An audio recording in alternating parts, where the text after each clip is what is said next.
pour revenir véritablement sur ce qui nous réunit aujourd'hui, j'avoue que la thématique ou les thématiques, il y a un petit changement au niveau du programme.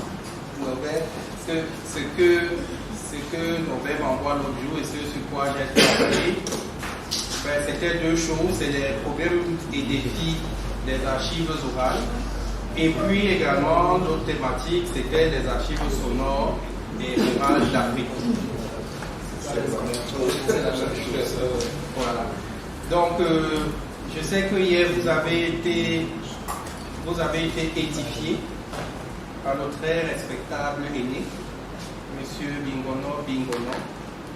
Je m'excuse de mon absence d'hier. J'aurais dû vraiment être là, mais c'est lié à d'autres contraintes. Mais je voulais vraiment être là pour assister à toute cette journée, mais particulièrement pour écouter avec beaucoup de plaisir et de ravissement l'aîné, comme je l'ai dit, M. Bingono. Mais ce n'est que partie remise. Je crois qu'on aura, s'il plaît à Dieu, d'autres occasions de se rencontrer. Les archives orales.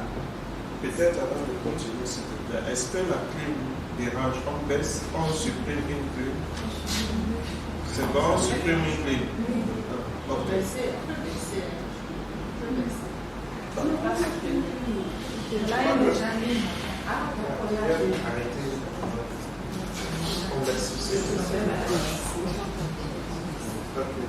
Habituez-vous aux températures basses. Tous les soirs, vous pressez les Camerounais qui vont au Canada. C'est que même dans la salle, il y en a qui peut-être sont en voie. Donc habituez-vous. Sinon, vous faites un tour à l'ouest. Voilà, à Tcham. Vous passez un week-end là-bas et vous revenez lundi. Donc, les archives orales et sonores, elles font partie de la grande typologie archivistique. Quand on définit une archive, on va dire que c'est un document, quel que soit le support, le format. Ça suppose donc qu'il n'y a pas que des archives sur support papier ou traditionnel, comme on a l'habitude de le voir.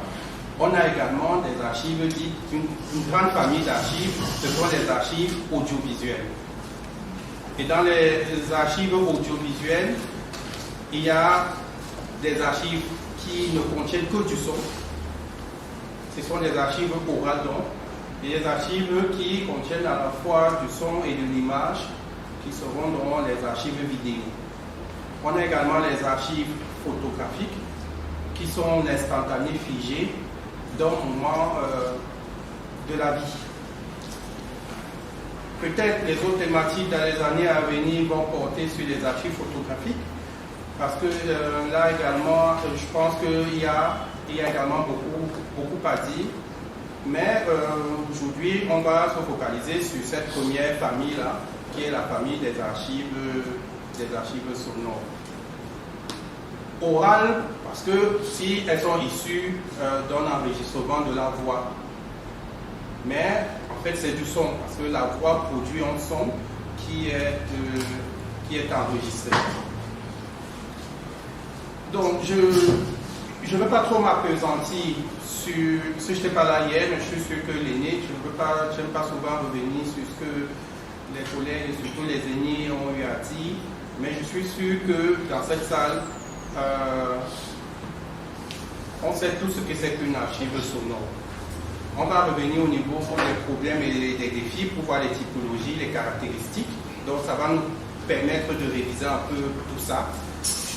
Mais je vais donc directement embrayer sur les problèmes et les défis des archives sonores.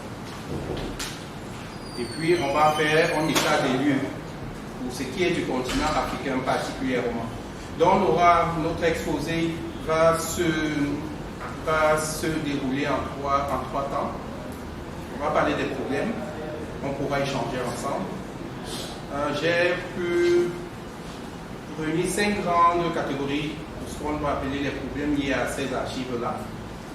On ne les lit pas forcément ces problèmes-là au continent africain pour le moment, mais le continent africain vit également ces problèmes-là. Les défis que posent les archives sonores, on en a regroupé également 5 grands. Et puis à la fin, on va donc essayer de voir l'état des lieux, s'appesantir, se focaliser, mettre les projecteurs un peu sur notre continent, le continent africain. Je vais donc commencer par les problèmes. Les problèmes que peut poser la gestion des archives sonores, parce qu'en soi, elles ne posent pas de problème, mais c'est leur gestion. Le premier, il est lié à la masse d'archives accumulées. Quand on parle de masse, c'est en fait de la durée d'heure d'écoute. Les archives sonores sont issues de plusieurs sources. Principalement les sources musicales. Depuis que les enregistrements ont commencé, on va remonter un peu dans le temps. Quand je dis les enregistrements, c'est le matériel d'enregistrement et de lecture. Il se trouve que chaque jour, dans le monde entier, là je parle des archives musicales, il y a une profusion de CD, de musique qui sont produits sous forme d'archives musicales. Que ce soit sur support physique ou bien sur support numérique, puisqu'aujourd'hui, la plupart des grandes maisons de disques produisent en ligne. On a des éditeurs de musique en ligne où on paye et puis on peut écouter la musique directement là. Donc la musique qui est produite dans le monde entier, ou les archives sonores plus globalement, il y en a tellement. Cette production-là, évidemment, dépasse même la production livresque. Donc, les livres ne sont pas autant produits que les archives sonores. Mais évidemment, le top du top, c'est les papiers. Parce que la quantité de papier produite chaque jour dans le monde entier est phénoménal. Mais également, les archives sonores le sont aussi. Donc, il y en a tellement. Là, j'ai parlé du pan lié à la musique. Mais également, on a des archives, notre grand pan, c'est des archives sonores radiophoniques. Vous imaginez seulement dans notre pays, ici au Cameroun, la quantité de chaînes radio FM. Que ce soit à Yaoundé, à Douala, et des chaînes, on va dire, locales, dans certaines villes, ou des radios communautaires. Il y en a énormément. Certaines de ces radios-là prennent la peine d'enregistrer leur contenu. Donc vous pouvez vous imaginer s'il fallait réellement, en tant qu'archiviste audiovisuel, traiter la masse d'archives sonores, vous pouvez vous imaginer le temps que cela nous prendrait. Pourquoi? Parce que leur traitement nécessite une étape incontournable. Il faut écouter l'archive. Quand on est bibliothécaire dans une bibliothèque, on a des livres. Le traitement d'un livre, même si ça peut être recommandé, mais on ne nous demande pas de lire entièrement le livre. On a des techniques d'indexation qui vont nous permettre de pouvoir ressortir des mots-clés à des endroits précis sans forcément avoir à lire le livre. Mais les archives sonores, c'est totalement autre chose. Si vous voulez les traiter, il faut savoir que vous allez les écouter. Donc, la masse d'archives sonores va entraîner un temps de traitement aussi conséquent. Je peux vous prendre un exemple. La chaîne de radio Europe 1 qui est en France, l'INA, qui est l'Institut national de l'audiovisuel français, ils estiment que pour traiter et stocker l'ensemble du fonds d'Europe 1, qui est une seule chaîne française, eh bien, il leur faut 10 ans. 10 ans. S'il faut aller de bout en bout et retrouver là où Europe 1 se trouve. Et là, c'est une équipe qui est consacrée à cette chaîne-là.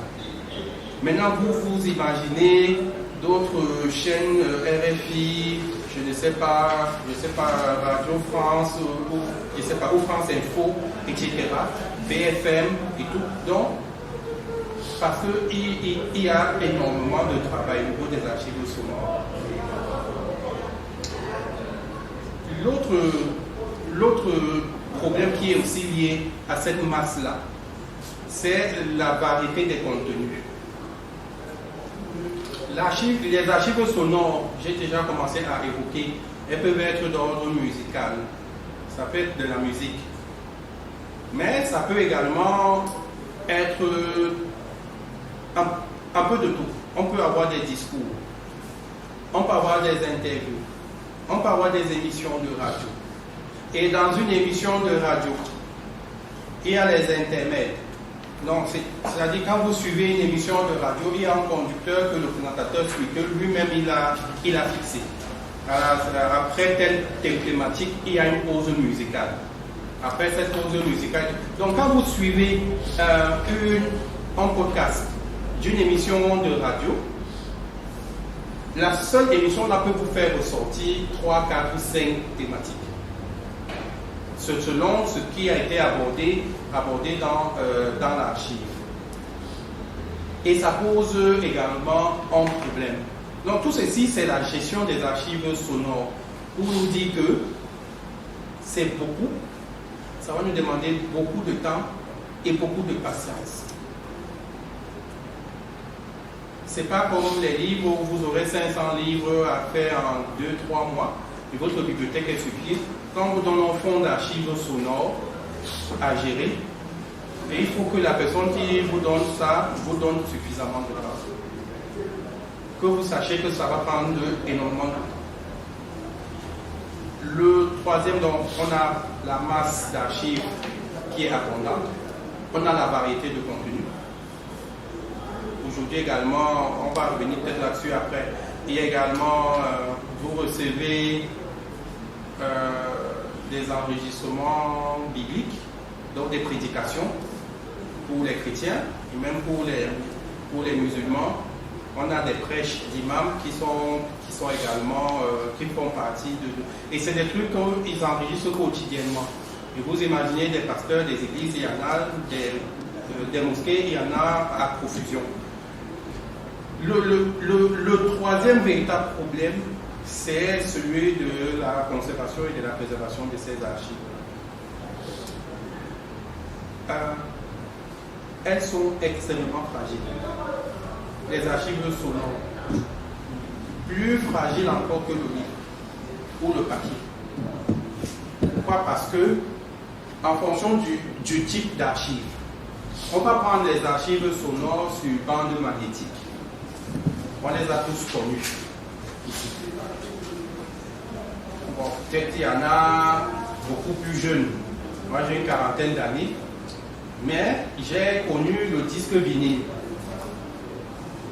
Il y a des plus jeunes qui ne savent peut-être pas ce que c'est parce qu'ils n'ont pas vu ces supports-là. Le disque vinyle est en fait une bande magnétique. Il y en a deux formats, comme vous connaissez. Il y a celui qui faisait 33 tours par minute et l'autre qui faisait 45 tours par minute.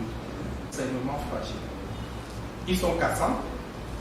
Si vous les triez un peu, ils vont se fragiliser ou bien se casser, se rompre. Ils sont extrêmement sensibles à la chaleur et au feu. Ça veut dire quoi? La moindre petite étincelle, vous ne les retrouverez plus. Ça brûle plus facilement que du papier. Alors que le livre, il peut y avoir incendie, on verse de l'eau, on fait ceci, bon, on va retrouver un livre qui est brûlé sur les bords, etc. Ou bon, on peut encore avoir accès au contenu. Mais les supports sonores sont extrêmement fragiles et sensibles aux facteurs de détérioration. Les livres, les normes de conservation et de préservation nous recommandent, quelle que soit l'archive, de la stocker à l'abri de la lumière, par exemple. Les livres, le papier peut encore, parce que le phénomène d'acidification du papier, il est long dans le temps. Il peut prendre plusieurs décennies. Mais quand vous avez votre centre des archives et qu'il y a des baies vitrées, ça a été construit sans vraiment prendre en compte ce qu'on va y garder. On a beaucoup de lumière qui rentre. Et vous avez des disques vinyles, vous avez des cassettes audio qui sont stockées. Et bien, il y a des risques que ça ne puisse plus jouer, même si c'est resté en l'état. Ça a été détérioré. Même chose pour les cassettes audio. Les cassettes audio que nous avons connues, là je suis sûr que tout le monde ici a connu ça. Les cassettes audio sont des supports, il faut que ce soit bien rangé dans l'étui et que ce soit bien conservé. Mais à partir du moment où c'est hors de l'étui, on peut se rendre compte que c'est attaqué par de la moisissure. L'autre support qu'on utilise beaucoup aujourd'hui, c'est les CD. Vous allez arriver dans des centres des archives où les supports, les archives sonores sont plutôt conservées sur CD. On a fait des gravures sur les CD. Mais les CD sont également extrêmement fragiles. Il suffit d'une rayure, il suffit que ça tombe au sol et qu'on ait marché dessus. Ou qu'au moment même de ramasser, c'est la passe de lecture qui a gâté un peu le sol. Et cet endroit-là dans le lecteur, ne pourra plus être abordé. N'hésitez pas, je dis c'est un échange, hein, vraiment, ne laissez pas parler jusqu'au bout. Hein. Si quelqu'un a quelque chose à ajouter, c'est pas... On est entre collègues archivistes.